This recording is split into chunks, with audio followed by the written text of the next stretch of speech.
باتیں ہوتی ہیں, اللہ تعالیٰ دعا قبول کرتے ہیں, تم ایک قدم بڑھاؤ وہ 2 قدم بڑھاتے ہیں, لیکن جب میں ان باتوں پر عمل کرتا ہوں تو کوئی نتیجہ نہیں ملا. اس لیے میں نے دین پہ چلنا چھوڑ دیا 3 سال پہلے. استغفر اللہ, پریکٹیکل کچھ نہیں ہے, صرف باتیں ہوتی ہیں دین میں. ہاں حالانکہ میں تو دین پر چلنا چاہتا ہوں اور سچی توبہ بھی کی ایک بار پر کچھ حاصل نہیں ہوا. یہ کہتے ہیں میں دعا مانگتا ہوں قبول نہیں ہوتی. دین میں باتیں اللہ میاں نے یہ باتیں کی نہیں ہیں کہ تم دعا مانگو گے تو میں اس طرح سے قبول کروں گا کہ جو تم کہہ رہے ہو تمہیں مل جائے. یہ باتیں اللہ نے کی ہوتی, پھر آپ کہتے ہیں اللہ میاں صرف باتیں کر رہے ہیں. اللہ میاں نے کہا میں دعا قبول کرتا ہوں. قبول کیسے کرتا ہوں یہ بھی تو اللہ میاں نے کہا نا. پورے قرآن میں واقعات بتا دیے کہ کیسے قبول کرتا ہوں. یعقوب علیہ السلام نے دعا مانگی نہیں ہوگی میرا بچہ واپس مل جائے, تو کیا مل گیا ان کو؟ نہیں ملا. یوسف علیہ السلام پریشانیوں میں آئے, برائی سے بچے, زنا کی ان کو دعوت دی گئی, بچے, تو بچنے کے نتیجے میں اور پریشانیوں میں چلے گئے, جیل میں چلے گئے. ساری زندگی ان کی کہاں گزری؟ جیل میں گزری. تو قبول ہونے کا یہ مطلب ہی نہیں ہے جو آپ سمجھ رہے ہیں. اگر دعائیں ایسے قبول ہوتی تو سارے کافر ہر وقت اللہ سے دعائیں مانگ رہے ہوتے بیٹھ کے. وہ کہتے ہیں یار ہمیں ضرورت ہی نہیں کچھ کرنے کی, ادھر دعا مانگو ادھر قبول ہو جاتی ہے. تو یہ ہے, یہ جب دیکھو ایک بات خوب اچھی طرح ذہن میں رکھو, کچھ چیزیں ایسی ہوتی ہیں جو دلائل سے ان کا حقیقت ہونا ثابت ہو جاتا ہے. جب ایک چیز کا دلیل سے برحق ہونا ثابت ہو جائے تو پھر اس پہ اٹھنے والے ہر قسم کے اشکالات کا جواب ضروری نہیں ہے. مثال کے طور پر آپ کو دلائل سے کسی نے ثابت کر دیا کہ ماں باپ یہ آپ کے ابا ہیں یہ آپ کی امی ہیں, اور یہ بھی ثابت کر دیا کہ ابا اماں خیر خواہ ہی ہوتے ہیں. یہ جب ثابت ہو جائے نا تو پھر ابا اماں اگر آپ کو کوئی کڑوی چیز بھی کھلا رہے ہیں تو پھر ابا اماں کو یہ ثابت کرنے کی ضرورت نہیں ہے کہ بیٹا اس میں تمہارا فائدہ ہے, کیونکہ پھر وہ دلیل دیں گے اس میں تمہارا فائدہ ہے. آپ کہو گے پھر یہ کڑوی کیوں مجھے کھلا رہے ہو, میٹھی کیوں نہیں کھلا رہے مجھے, اور کڑوی کھا رہا ہوں تو مجھے موشن بھی لگ رہے ہیں اس سے. تو ابا اماں کے پاس اتنا ٹائم نہیں ہوتا. وہ کہیں گے جب ایک دفعہ مان لیا نا کہ ہم تمہارے خیر خواہ ہیں تو ہم کوئی خراب چیز تمہیں نہیں کھلائیں گے. ڈاکٹر پر جب آپ نے ایک دفعہ اعتماد کر لیا, پتہ چل گیا کہ یہ ہے ڈاکٹر, تو سوئی لگائے, وہ آپریشن کرے, حتیٰ کہ وہ آپ کی ٹانگ بھی کاٹ کے باہر پھینک دے. تو یہ قصائی پہ تو اعتراض ہوگا کہ یار تو کہہ رہا تھا میں تیرا خیر خواہ ہوں, تو نے میری ٹانگ کاٹ دی. لیکن ڈاکٹر اگر وہ صحیح ڈاکٹر ہے, دلائل سے ثابت ہو جائے, تو پھر اس پہ اعتراض نہیں ہوگا. اس کی مثال ایسے ہے جیسے ہم سے غیر مسلم لوگ اعتراض کرتے ہیں کہ اسلام میں اسلام کے یہ حکم غلط ہے, یہ حکم غلط ہے, یہ حکم غلط ہے. ہم ان سے کہتے ہیں فرض کر لو اس سے اسلام کا غلط ہونا ثابت ہو گیا, تو پھر ہم کیا کریں؟ اسلام چھوڑ دیں؟ پھر ہم جس چیز کی طرف جائیں گے وہ تو اسلام سے بھی زیادہ, اگر فرض کر لو اسلام کو غلط مان لیتے ہیں تو وہ جس چیز کی طرف جائیں گے وہ تو اسلام سے بھی زیادہ غلط ہے. یعنی ایک آدمی کہہ رہا ہے کہ تمہارے ابا تمہارے خیر خواہ نہیں ہے تمہارے, تو آپ کیا کہیں گے؟ ٹھیک ہے میں ابا کو چھوڑ دوں, تجھے اپنا ابا بنا لوں, پھر میں تو میرا کچھ لگتا ہی نہیں ہے. ایک دفعہ کچھ کیا ہوا, عیسائیوں کی طرف سے یا کسی اور مذہب کی طرف سے کچھ اشکالات آئے. انہوں نے کہا اسلام پہ ان کو کچھ اشکالات ہیں. میں نے کہا میں ان اشکالات کا جواب دوں گا, لیکن ایک مثال ہے کہ اگر آپ کو وہ جواب نہیں ملتا تو کیا میں عیسائی ہو جاؤں؟ کیا عیسائیت پر اشکالات نہیں ہے کیا؟ تو یہ دنیا میں ہو نہیں سکتا کہ ہر چیز 100% ہر چیز آپ کی سمجھ میں آ جائے. جب کچھ بیسک چیزیں جب سمجھ میں آ جاتی ہیں تو پھر آگے ہتھیار ڈالنے پڑتے ہیں آپ کو کہ بھائی آگے وہ سمجھ میں آئے نہ آئے, آپ نے یہ ماننا پڑتا ہے کہ جو چیز سمجھ میں آ جائے ٹھیک ہے, نہیں آئے تو بھائی میرا علم کیا ہے, ناقص ہے. پہلی بات یہ کہ یہ جو انہوں نے لکھا کہ اللہ تعالیٰ نے اسلام نے کچھ باتیں کی ہیں, دعائیں قبول ہوتی ہے, قدم بڑھاؤ اللہ تمہارا ساتھ دیں گے, اور اللہ تمہیں جو ہے نا تم 2 قدم بڑھاؤ گے اللہ 4 قدم بڑھائے گا. تو اگر اس سے غلط ہونا ثابت ہو گیا تو یہ کیا مطلب؟ اللہ ہے نہیں کیا؟ یہ کائنات خود بخود بنی ہے, یہ ثابت ہونا چاہتا ہے اس سے. دوسرا اللہ ہے تو کیا مطلب؟ وہ جھوٹ بولتا ہے معاذ اللہ, اس نے یہ غلط باتیں کی ہوئی ہیں. ظاہر ہے یہ بھی نہیں ہو سکتا, اللہ کیوں غلط باتیں کرے گا؟ یا اسلام کا غلط ہونا ثابت ہو جائے گا تو پھر کون صحیح ہے؟ کیا ایتھیسٹ لوگ صحیح ہیں جو جن کے پاس کوئی صحیح اور غلط کا کرائٹیریا ہی نہیں ہے, معیار ہی نہیں ہے ان کے پاس؟ پھر تو یہ انسان اور گدھے گھوڑوں میں کوئی فرق رہے گا نہیں. پھر تو یہ کائنات یہی آئے گا جو ایتھیسٹ کہتے ہیں خود بخود بنی ہے. تو وہ آپ یعنی ایک اشکال سے نکل کے بھاگیں گے اور اس کے بڑے اشکالات کے جال میں آپ پھنس جائیں گے. تبھی یہ جو ایتھیسٹ لوگ ہیں نا جو کہتے ہیں کہ ان کی سمجھ میں یہ نہیں آتا کہ یہ کائنات تو خود سے بن نہیں سکتی تو اللہ خود سے کیسے بن گیا, یہ بڑا اشکال دہرایا جاتا ہے. ہم ان سے کہتے ہیں کہ آپ کو یہ سمجھ میں نہیں آ رہا کہ اللہ ہمیشہ سے کیسے ہے, اور اس کی بیس پہ آپ اللہ کا انکار کر کے اس کائنات کو ہمیشہ سے مان رہے ہو. یہ سمجھ میں آ رہا ہے آپ کے کہ یہ ہمیشہ سے, حالانکہ یہ زیادہ بڑا اعتراض ہے. یہ تو مادی چیز ہے, اس میں تو چینجر کے بغیر چینجنگ نہیں ہو سکتی, تو کریٹر کے بغیر یہ کریٹ کیسے ہو گئی؟ تو جب بھی کوئی اسلام پہ اعتراض کر رہا ہوتا ہے نا, ایک اعتراض کر کے وہ اس سے بڑے اعتراض کے جال میں پھنس رہا ہوتا ہے, تو آپ کو اپنی عقل کے گھوڑے وہاں روکنے پڑتے ہیں. آپ کہتے ہو یار کچھ چیزیں ایسی ہیں جو جہاں عقل ہماری رسائی کرتی ہے, اور کچھ چیزیں ایسی ہیں وہاں ہمیں ہتھیار ڈالنے پڑتے ہیں. تو یہ نہیں ہو سکتا کہ کائنات خود سے بنی ہے, یہ بھی نہیں ہو سکتا کہ جس نے بنایا ہے اس نے انسانوں کو آزاد چھوڑ دیا ہو, کوئی ہدایت نہ دی ہو, اور یہ بھی نہیں ہو سکتا کہ وہ ہدایت اسلام کے علاوہ کوئی اور ہو, کیونکہ وہ قانون ہمیں ہدایت اسلام میں ہی ملتی ہیں, اس کے علاوہ کہیں اور نہیں ملتی. اب اگر اسلام ایک بات کہہ رہا ہے تو اس کا ظاہر آپ کی سمجھ میں نہیں آ رہا, تو بھائی پھر آپ دوسری آیتیں اور دوسری احادیث اور قرآن کی دوسری آیتیں ملا کے دیکھو گے تو آپ کو اس کا مطلب سمجھ میں آئے گا. اللہ نے یہ باتیں کی ہی نہیں ہے. جو کہہ رہے ہیں نا اسلام تو باتیں کرتا ہے, عملی طور پر تو کچھ نظر نہیں آتا. یہ بہت سے لوگوں کو اشکال ہوتا ہے, کتنی زیادہ تر عاشقوں کے ساتھ ایسا ہوتا ہے. ایک عاشقہ تھی, ڈاکٹر پہ عاشق ہو گئی تھی, یہ 10 سال پرانی بات ہے, اب سمجھ میں نہیں آئے گا کس کی بات ہو رہی ہے. اس نے مجھے بتایا میں اللہ سے دعائیں مانگ مانگ کے تھک گئی. وہ ہاؤس جاب میں اس کے ساتھ جاب کرتا تھا نا, وہ لڑکا بھی ڈاکٹر بنا تھا, یہ بھی ڈاکٹر بننی تھی. مجھے اس سے عشق ہو گیا, میں دعائیں مانگ مانگ کے تھک گئی, اللہ دے ہی نہیں رہا. تو کہاں ہیں وہ دعائیں, کہاں ہیں وہ سب چیزیں جو اللہ نے وعدے کی ہیں؟ تو کچھ بھی نہیں ہے, ایسی باتیں ہیں. کچھ لوگ کیا کرتے ہیں, ہمارے محلے میں ایک صاحب بیمار ہو گئے, تو ان کو کسی نے بتایا کہ یہ وظیفہ پڑھو, قرآن کی یہ آیتیں پڑھو, ٹھیک ہو جائیں گے تمہارے ابا. وہ سارا دن پڑھتے تھے, آیت کریمہ بھی پڑھی, وہ پھر ابا کا پھر بھی انتقال ہو گیا. اور انتقال بھی ایسے ہوا کہ ڈاکٹروں نے کہا تھا کہ احتیاطاً آپریشن کروا لیں آپ. ویسے وہ ٹھیک ٹھاک تھے, احتیاطاً آپریشن کے چکر میں گئے اور نکلے ہی نہیں آپریشن تھیٹر سے ہی, ان کی ڈیڈ باڈی ہے. اچھے بھلے ہنستے کھیلتے گئے تھے, وہ آپریشن ہی ناکام ہو گیا. تو انہوں نے کہا ہم نے تو اتنے وظیفے پڑھے. تو بھائی اللہ میاں نے اگر یہ کہا ہوتا نا کہ میں دعا اس طرح سے قبول کروں گا کہ جس کو ٹھیک ہونے کی دعا مانگو گے ٹھیک ہو جاؤ گا, تو پھر لوگ مرتے کیا؟ پھر تو انسان کی عمریں سب کی 90 سال لازمی عمر ہوتی, کیونکہ کون بوڑھا نہیں ہے جس کے لیے, کون بیمار نہیں ہے جس کے لیے پیچھے دعائیں نہیں مانگی جاتی. دعا کا مطلب ہمیں یہ بتایا گیا ہے کہ تم نے اپنا کیس فائل کر دیا اللہ کے دفتر میں, اپنی ذمہ داری تمہاری ہو گئی ہے پوری. بڑا آفیسر بیٹھا ہوتا ہے نا, تو آپ جاتے ہیں اس سے کوئی ریکویسٹ کرتے ہیں, کہتے ہیں بھائی یہ پروسیس ہے, اس کو فالو کرو, اور اپنی فائل یہاں ویزے کے لیے آپ نے اپلائی کر دیا نا, ٹھیک ہے, آپ کی ذمہ داری کیا ہو گئی, پوری ہوگی. آپ کو انٹرویو کے لیے بلایا جائے گا, ہم نے ویزا دینا ہوگا دیں گے, نہیں دینا ہوگا نہیں دیں گے. تو ہم نے اپنی ذمہ داری پوری کر لی ہے. باقی اللہ کا کام ہے, وہ اس طرح سے دعا قبول کرتا ہے یا اس طرح سے دعا قبول نہیں کرتا. لیکن اس نے کہا میں قبول کرتا ہوں, کیا مطلب؟ پھر اس نے قبول کرنے کا مطلب ہمیں بتایا ہے. بعض دفعہ میں وہی چیز تمہیں پکڑا دوں گا جو تم چاہ رہے ہو, بعض دفعہ اس کا کوئی آلٹرنیٹ میں تمہیں دے دوں گا, بعض دفعہ کوئی مصیبت آنے والی ہوگی, وہ مصیبت میں تم سے ٹال دوں گا. کچھ بھی نہیں, آخری درجہ حدیث میں آتا ہے, اس کے بدلے میں اجر دے دوں گا جو آخرت میں ملے گا تمہیں. اب جس کو آخرت پر ایمان ہوگا وہ مان لے گا, جس کو نہیں ہوگا تو اللہ کہتے ہیں جاؤ نہ مانو. پھر تو بدماشی تھوڑی اللہ کے سامنے کسی کی. کوئی کہتا ہے یار آخرت میں کیوں, مجھے دنیا میں چاہیے. اللہ کہتے ہیں تم آخرت کو نہیں مانتے تو جاؤ تم. تو یہ اللہ میں باتیں یہ والی کی ہیں جو میں آپ کو بتا رہا ہوں. ان باتوں میں اللہ پورا نہ اتر رہا تو پھر آپ بات کرو. اور یہ بھی آپ کی بات ہے کہ آپ کو پوری ہوتے ہوئے نظر نہیں آ رہی. ہم نے اپنی زندگی میں اپنی دعاؤں کو پورا ہوتا ہوا, میرے کتنے مسائل حل ہوئے ہیں الحمدللہ. آج تک جتنے مسائل میں نے اپنے آپ کو ڈالا ہوا ہے, آپ سوچ سکتے ہو جتنی ذمہ داریوں میں ڈالا ہوا ہے نا ہم نے اپنے آپ کو. ہمارے تو سارے مسائل بھائی دعاؤں سے ہی حل ہو رہے ہیں. سارے مسئلے اللہ کا شکر ہے ہمارے دعاؤں سے حل ہو رہے ہیں. بلکہ مجھے تو ڈر لگتا ہے کہ اللہ ہم سے کہے گا تمہارا عمل تو کچھ بھی نہیں ہے, سارے مسئلے ہم نے تمہارے کیا کر دیے, حل کر دیے. تو یا تو بھائی آپ نے کچھ ایسے مسئلے بنائے ہوئے ہیں جو مسئلے ہیں نہیں, وہ آپ کے اپنے بنائے ہوئے مسئلے ہیں, یا پھر آپ نے اللہ پر کو یہ جو ہم کہتے ہیں نا یہ کروں تو یہ پورا ہو جائے, اس کا مطلب اللہ آپ ہیں اور اللہ کیا ہے, آپ کا بندہ ہے. پھر وہ اگر آپ یہ چاہتے ہو نا میں یوں کہوں اور اللہ یوں کر دے, تو پھر تو اللہ آپ بن گئے نا. بھائی جس کا آرڈر چلتا ہے, جس کی بات 100% مانی جاتی ہے, باس تو وہ ہوتا ہے. کیا خیال ہے؟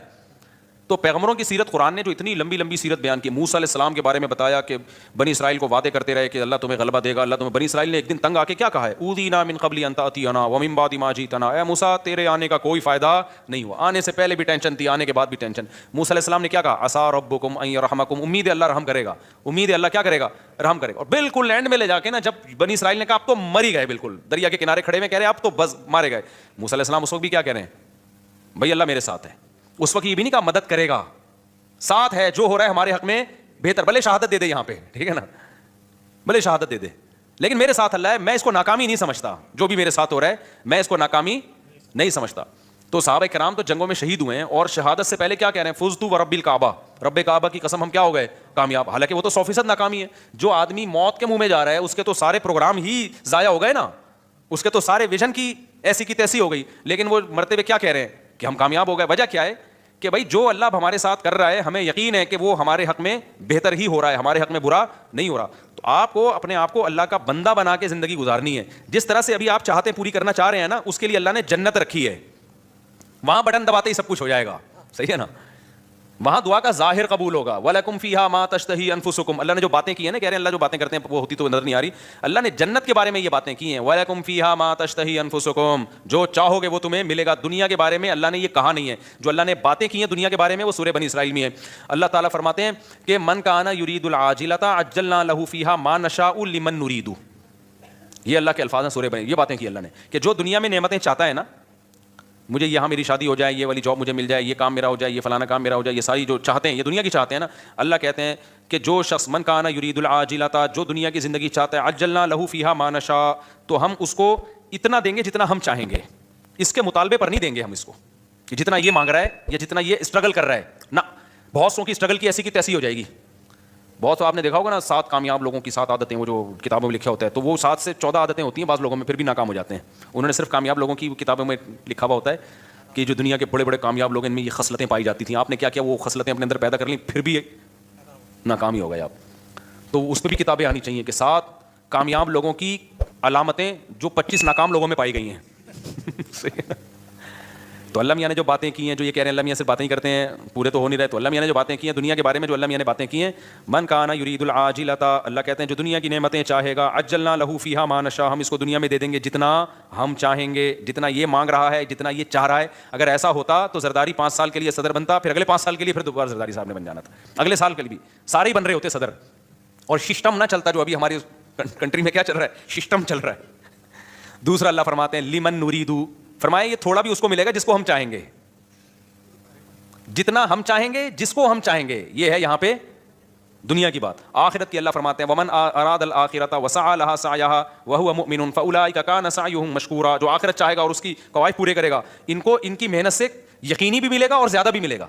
اب ان کا اگلا سوال دین کے بارے میں کہ میں تو توبہ کرتا ہوں تو توبہ پہ بھی قائم نہیں رہتا, تو اللہ تو وہاں بھی مدد. بھائی یہ کہہ رہے ہیں میں گناہ سے توبہ کرتا ہوں پھر توبہ ٹوٹ جاتی ہے, تو اللہ تو مدد کرے نا, میں جب توبہ کروں تو قائم رکھنے کی توفیق دے مجھے. پھر یہ بہت سے لوگوں کے ساتھ ہوتا ہے. یہ بھائی آپ جو توبہ کر رہے ہو نا, توبہ ٹوٹ رہی ہے تو اللہ نہیں توبہ توڑ رہا, آپ نے خود گناہ کر کے اپنے آپ کو گناہ کا عادی بنا دیا ہے, لت پڑ گئی ہے آپ کو. اور جو بار بار گناہ سے توبہ ٹوٹتی ہے نا, یہ انہی کی ٹوٹتی ہے جو پہلی دفعہ جو گناہ کرتے ہیں وہ توبہ پہ قائم بھی رہتے ہیں. 25-26 دفعہ طبیعت سے گناہ کرنے کے بعد پھر توبہ کرتے ہیں, پھر کہتے ہیں توبہ ہماری کیا ہو جاتی ہے. جب آپ نے سٹے کا عادی بنا دیا اپنے آپ کو تو پھر تو آپ کا دل للچائے گا نا. تو یہ الزام اللہ کو کیوں دے رہے ہو, یہ تو آپ کا جرم ہے, خود اپنے آپ کو عادی بنائے. تو جتنا گناہ کرنے میں مزے اڑائے ہیں, اب چھوڑنے میں اسٹرگل بھی اتنی ہی کرنی پڑے گی. ایک بات. دوسری بات یہ کہ آپ گناہ سے توبہ صحیح طرح سے کر نہیں رہے. بعض دفعہ گناہ سے توبہ کرتے ہیں, اس کے جو گناہ کے قریب لے جانے والی چیزیں ہوتی ہیں نا, وہ نہیں چھوڑ رہے ہوتے, وہ نہیں چھوڑ رہے ہوتے. اب کسی کو عادت پڑ گئی ہے فحش فلمیں دیکھنے کی, تو بھائی بند کمرے میں کمپیوٹر کیوں رکھ رہے ہو آپ اپنے آپ کو بزی کیوں نہیں کر رہے, آپ شادی کیوں نہیں کر رہے, اور اگر شادی کے بعد بھی عادت چھوٹ نہیں رہی ہے آپ کی, تو آپ اپنے اوپر سزا کیوں متعین نہیں کر رہے. آپ گناہ کرتے ہو تو سزا تو دو نا اپنے آپ کو, ایسے کیوں چھوڑ رہے ہو آپ اپنے آپ کو. آپ کا بچہ ایک دفعہ غلطی کرے گا, 2 دفعہ, پھر تیسری دفعہ میں آپ کیا دو گے, سزا دو گے نا آپ اس کو. فوج میں ایک غلطی ہوگی, فوجی دوسری غلطی کرے گا, پھر کورٹ مارشل ہوگا اس کا. دنیا میں کہیں بھی وداؤٹ پنشمنٹ جو ہے کہیں بھی سسٹم نہیں چلتا. سسٹم تو چل سکتا ہے, سسٹم نہیں چلتا. تو آپ گناہ کو چھوڑنے کی پراپر کوشش کرو. بڑے بڑے لوگ, 100 آدمیوں کے قاتل نے پکی دھکی توبہ کر لی تھی, جس کو قتل کی عادت پڑ گئی تھی. بڑے بڑے لوگ ولی اللہ گزرے, سارے ہم پیدائشی ولی اللہ تھوڑی تھے. تو خاندانی طریقے سے گناہ سے توبہ کی کوشش کرو. اس کا فائدہ کیا ہوگا, ایک دم نہیں چھوٹے گا تو آہستہ آہستہ چھوٹ جائے گا. اور دوسری بات یہ کہ جو اللہ کہہ رہا ہے کہ میں تمہارا ہاتھ تھاموں گا, اس نے تھامنے کا مطلب کیا بتایا ہے. اس نے کہا توبہ کر لو نا, معاف کر دوں گا. اس سے بڑا آپشن اور کیا ہے, بھلے دوبارہ ہو جائے. صحیح ہے نا, دوبارہ ہونے سے پرانی توبہ کینسل نہیں ہوگی. اور کیا چاہیے بھائی, ایک گناہ آپ سے ہو گیا, آپ نے گڑ گڑا کے توبہ کی, توبہ کرتے ہوئے نہیں ہے تو آئندہ دوبارہ نہیں کروں گا, پھر اسباب بھی اختیار کیے کہ نہ ہو, غلطی سے ہو گیا, تو فوراً تھوڑی اللہ جہنم میں ڈال رہا ہے آپ کو پھر توبہ کا موقع دے رہا ہے. آپ توبہ کرو, تو آپ مایوس کیوں ہو رہے ہو.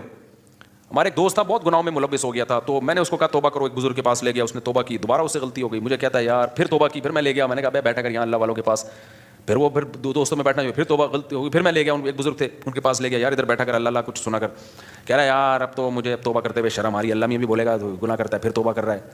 تو میں نے کہا کمبخت, شرم توبہ توڑتے ہوئے آنی چاہیے, کرتے ہوئے نہیں آنی چاہیے. توبہ توڑتے ہوئے شرم آنی چاہیے کہ کتنی گڑگڑا کے اللہ سے توبہ کی تھی, اب نہیں کروں گا. بے شرم بن کے دوبارہ کیا کر رہا ہے. جو شرم ادھر آنی چاہیے تھی وہاں آ نہیں رہی, جہاں نہیں آنی چاہیے وہاں آ رہی ہے شرم. تو اللہ میاں کے سامنے یہ آزار قیامت کے دن نہیں چلیں گے. تو اس لیے بھائی بار بار ہو رہا ہے, بار بار توبہ کرو. اللہ میاں نے آپشن رکھا ہوا ہے, تبھی یقینی جہنمی کسی گناہ گار کو نہیں کہا جا سکتا. عین ممکن ہے آپ کی اس اسٹرگل کی بیس پہ اللہ کہ چل بھائی کوشش میں لگا ہوا تھا, تو بھائی آپ اسٹرگل میں لگے رہو, مایوسی کی باتیں مت کرو. ہم اللہ کے بندے ہیں, غلام ہیں, ہم اس زمین کے باپ نہیں ہیں. مغفرت کے دروازے کس کے ہاتھ میں ہیں, تو جھکے رہو گے اللہ کے سامنے, لگے رہو گے.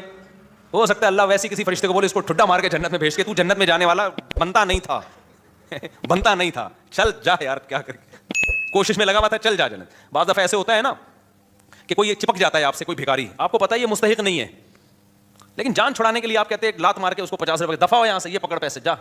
تو ہو سکتا ہے اللہ کی رحمت جوش میں آئے, اللہ کہ توبہ کرتا تو رہتا تھا نا, گناہ پہ ڈٹ تو نہیں گیا تھا نا, اس کو ندامت تو تھی, روتا تو تھا.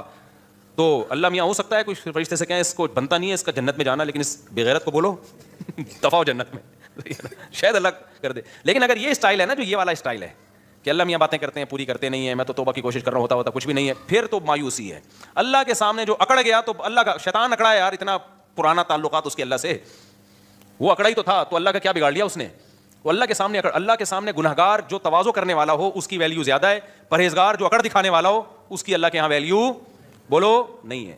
تو کبریائی صرف اللہ کے لیے, تو اللہ کے کچھ نہیں بگاڑو گے ایسے اشکالات کر کے. ایک دفعہ حکیم علامہ مولوی تھانوی رحمۃ اللہ کے پاس ایک پروفیسر آیا, کہتے ہیں مجھے اسلام پہ کچھ اشکالات ہیں. ہاں, انہوں نے جواب دیے, اس کے اشکال دور ہو گئے. پھر آیا یار مجھے کچھ مزید اشکالات بھی ہیں, انہوں نے وہ بھی جواب دے دیا. پھر آیا اس کو پھر پتہ چل گیا کہ اس کو اشکالات کی بیماری ہے, اس کو اشکالات نہیں ہے, اس کو ویسی کوئی مسئلہ ہے. تو پھر اس نے آیا کہنے لگا اصل میں یہ ایکچولی اشکال ہے. مولانا تھانوی رحمہ اللہ نے پھر اس کو سمجھایا. پھر 4-5 دفعہ آیا, انہوں نے تیرے جیسے لوگوں کی اسلام کو بالکل ضرورت تھی, تو مرتد ہو جا, دفعہ ہو جائے یہاں سے. وہ ٹھیک ہو گیا.